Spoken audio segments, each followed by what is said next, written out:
Yeah, I think that we need to have more of a focus on the policy.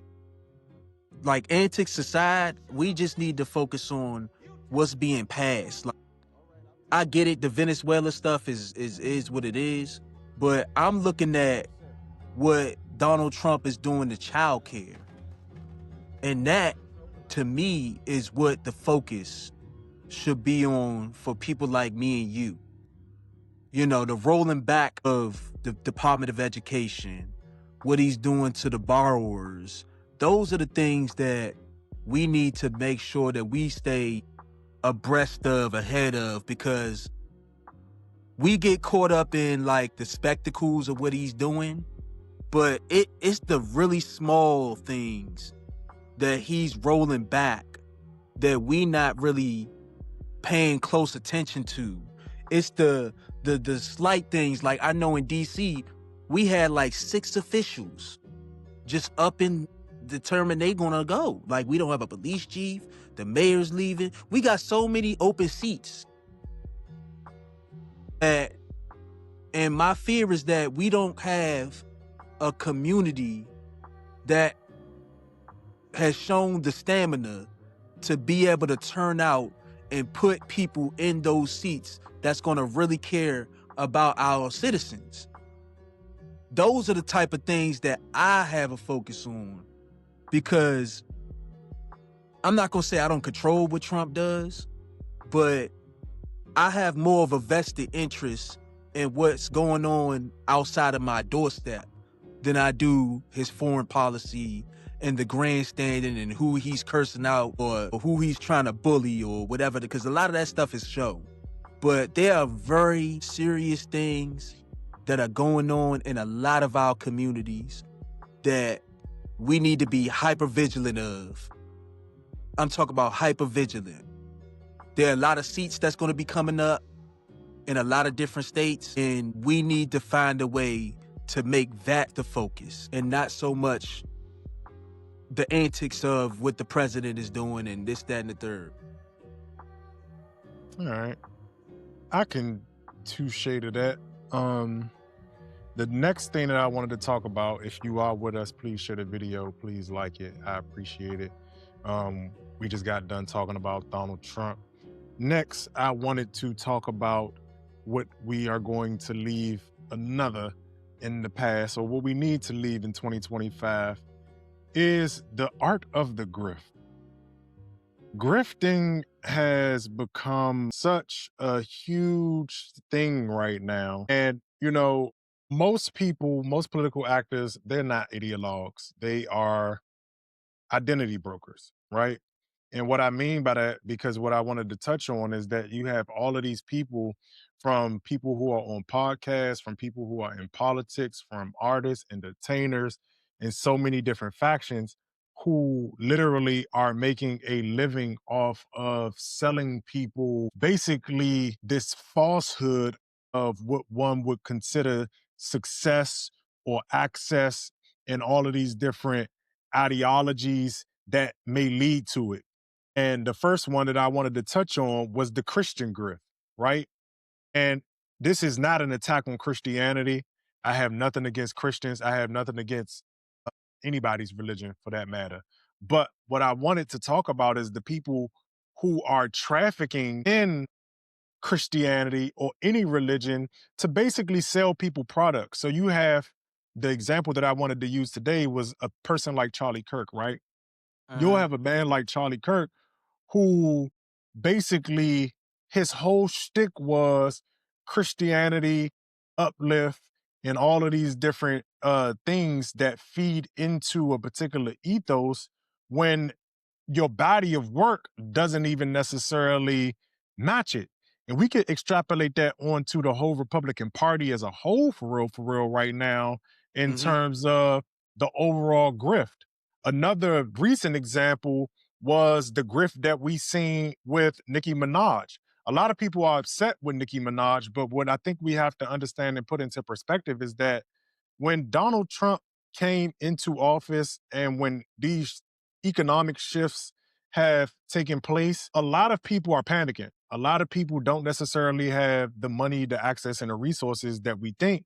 And so we're seeing this mass migration into people trafficking in basically pure nonsense, pure foolery, and just falsehoods and lies as it pertains to how they're going to make their money.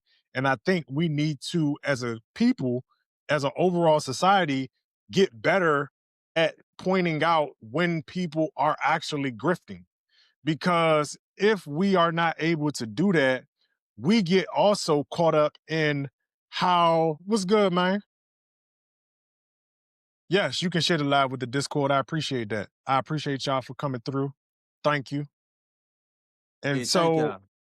what basically happens with the grift is that you get people who are caught up in whether it be hustle culture, you get people who are caught up in all of these different tactics where people are trying to survive. Because I'm not here to attack anyone. I understand that everybody is trying to make a way.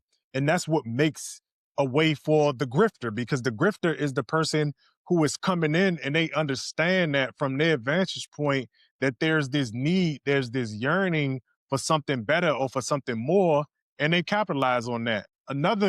Because the other grift is the self-help. That has always been one of the biggest grifts, right?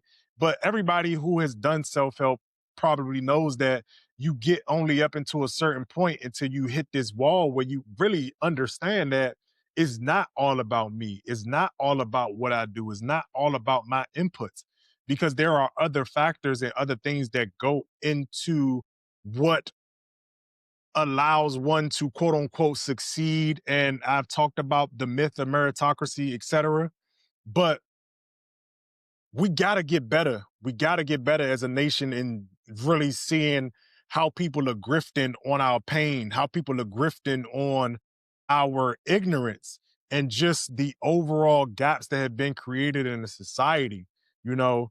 And I want you to tell me what you think about the grifts that we've seen take place in 2025 and just leading up until now, and maybe even what are some additional grifts, because we know it's going to be more that come out that Hmm. you think is going to be the next big thing.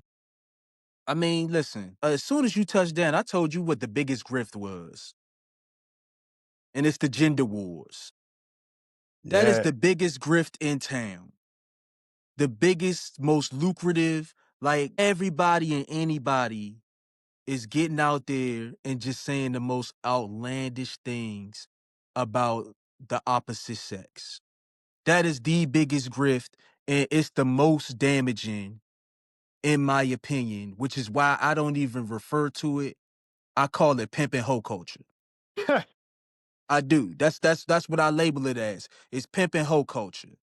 As far as the Christian grift, that one's a little bit more difficult because it plays on a lot of the things that people use to survive and get by. So I can see why the average person is it's the easiest grift to get conned into, and it's the oldest. People have been, falling for the Christian grift for as long as America been America. Yeah. So that one is a little more. It's probably the most ingrained within America. To know America is to know Christianity. It's on everything we see. It's on the money. It's in well, it was in the schools, but it's everywhere. So I can understand that. But But I don't think it's been done in the way that it's being done now, no, in terms of people who aren't necessarily even, they don't have any values. Like none of the values line up to, or I'll say their behaviors don't line up with what it is they're actually professing. Cause it go back into the conversation we were talking about with the morality versus the actual integrity. Because you got people who are living double lives and multiple lives, but are willing to traffic in something that's dear to people to actually make money. And the problem is that even when we talk about, the intellectual grift, we got people who will come over into the political space or the political realm, have conversations, create messes, and not even understand or not even allow for themselves to be held accountable And part of that, I always say that it's our fault as the general masses because we give people platforms. We create pathways for people to do this. Because even to your point about the gender war thing, as long as people continue to feed it, as long as people continue to consume it, people are going to continue to traffic in it and make money off of it. And again, for anybody who is watching, it's not to say that you are automatically lumped in as a grifter because you are participating in that industry. It's just that that industry has become a space where people, that's what they do. And Mm-hmm. it's unfortunate because you do have a few good people. You know me, I always appreciated Kevin Samuels. I appreciate it. I appreciate very few people in that space who I think have good intentions, who I think have conversations in a more nuanced way.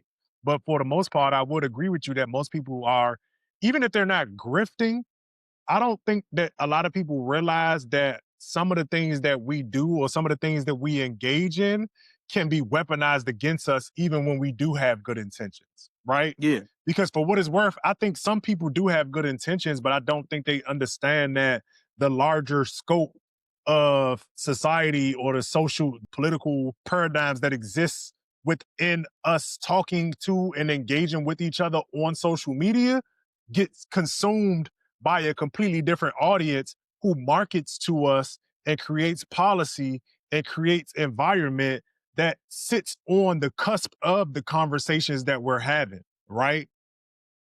And I don't think that people take that into consideration. And so it's like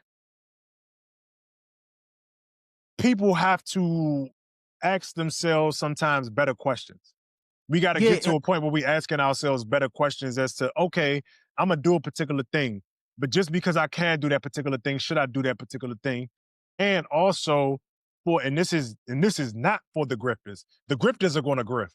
Like I'm Mm-hmm. not having. This is for the people who have good intentions. But the Yeah. grifters are the grifters. They go and try to make money off of whatever they can make money off of and slide on to the next thing because that's what's popular. Yeah.